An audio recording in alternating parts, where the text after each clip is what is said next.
baxtli zamon, xo'p yaxshi zamon. Hozir har farhodga o'nta yangasman. Hozir baxtli zamon, xo'p yaxshi zamon. Hozir har farhodga o'nta yangasman. Hatto shopurlar ham kayqsirab aman, imonni unutdik Navoiy bobo. İmonni unutdik Navoiy bobo.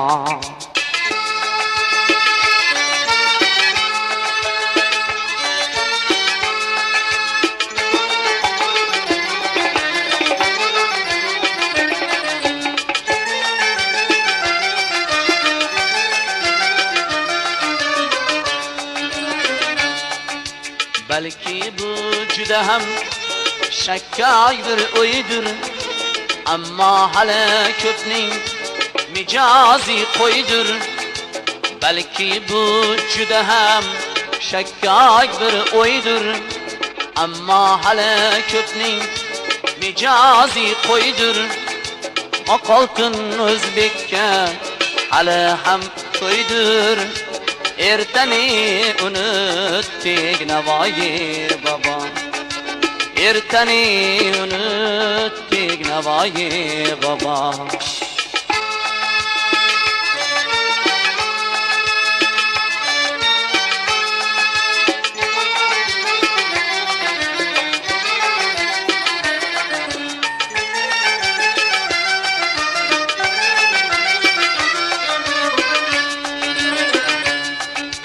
Qancha shogirdingiz doriga osildi,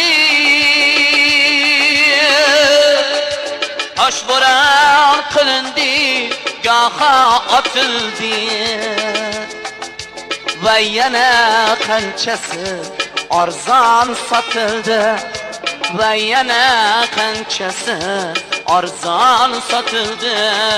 Vijdonni unutdik Navoiy bobo.